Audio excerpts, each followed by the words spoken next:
All hands of resistance are on deck for tonight's State of the Union address by Trump, and Democrats have more than one surprise up their disruptive sleeves. And according to a ranking member of Congress, one move follows the lead of Great Britain. Coming up next, I have all the sensational details. I'm Dan, and thank you for watching another Occupy Democrats video. If you're new to the channel, please smash that subscribe button to get all of our Trump-smashing reports. Today I've been busy consuming the State of the Union news so you don't have to. Have a look at this compilation that will get you up to speed on the latest moves, and then I'll share the triangulation between Congress, Great Britain, and Trump that will make him squirm from the dais. People have asked whether or not I'm going to attend the State of the Union address. I'd rather stick needles in my eyeballs. This man is a pathological liar, and I'm not going to dignify this speech by sitting there after he tells one lie after another. These are not normal times. This is not business as usual, but I will be there to call it his bullshit on social media, so stay tuned. I mean, I have no sympathy for anyone who works for Donald Trump, but to be in this White House facing these numbers going into a State of the Union, I mean, let's be clear. We haven't seen a president with numbers this bad, with such incredible disapproval. And, you know, really 50% of the country strongly disapproving. He's in the mid-30s, just 1 year into his second term. Lots of special guests to look out for tonight, including Team USA's men's hockey team. The women's team was invited. They have declined to attend. As long as the players realize that this is an immensely unpopular president with half of the nation, and so going to this to serve as a willing pawn is controversial. And as long as they realize that and accept it, then I'm all for it. They don't realize it. Like, that's the part in all of this, is that they're constantly saying, this whole group is constantly saying, keep politics away from this. Keep politics away from this. We don't want this to be political. The tension between Supreme Court justice and the president. I mean, I think they're sitting front row, right? That's how it works. Yeah. How much tension? How much tension is going to be there? Oh, I actually, I'm going to take this up a notch. I think it's not just how much tension, how many. So usually one or two don't go, but I could see at least half the court not going. I do wonder if the president talks about tariffs tomorrow and the role of the Supreme Court, what he did on that Friday press conference.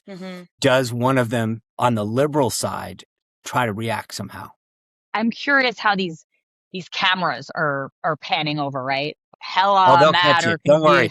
Yeah. You know as well as I do. They will 100% catch that. There's some counter programming, if you will, happening that you are part of. There's a State of the Swamp. There's a rally on the Mall. Talk about some of the counter programming and why. Democratic members of Congress every 15 minutes are texting and emailing to join our event. Anyone can watch it free online at defiance.org. This is going to be a massive rebuttal to the State of the Union. And I agree with you, Michael, that this is not a moment for Democrats to be good little boys and good little girls and sit there on the House floor and fold their hands over and be nice and quiet and listen to the president. We keep hearing, let the president have his opportunity to speak freely. The man who is torching the first 10 amendments to the United States Constitution, the Bill of Rights, the man who is trying to suppress our freedom of speech, we're supposed to sit there and respect his opportunity to speak to us? No. Empty chairs, Supreme Court justices, and special guests are among the things Trump will see from the dais. And there will be one guest there meant to rattle him that Fox News failed to mention. Enter Congressman Ro Khanna to explain. Today, Great Britain arrested Lord Mendelsohn because of his alleged ties to Epstein.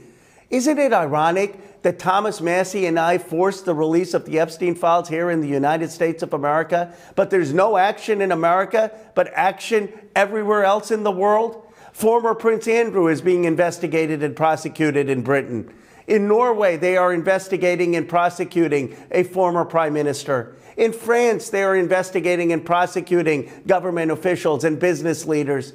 But nothing here in the United States of America. Our FBI Director Kash Patel flew for the Olympics to Italy, drinking with our hockey team. Our Attorney General Pam Bondi is hurling insults to members of Congress. But they've forgotten about the survivors, the thousands of survivors who just want justice. Haley Robeson just wants justice. That's why I'm inviting her as my guest tomorrow at the State of the Union. She'll be speaking not just for herself, but for the thousands of survivors. She's a former Trump voter. It's not about politics. It's about making sure we're prosecuting those men who abused these young girls and who committed horrific crimes. I want justice here in the United States of America. It is time for the FBI and the Department of Justice to begin investigations and prosecutions. Donald Trump can run, but he cannot hide from the tariff debacle, his historic unpopularity, and the Epstein crime scandal. And tonight you can count on him going off script to amplify the chaos and project his guilt with his lies and denials, while also revealing his cognitive decline.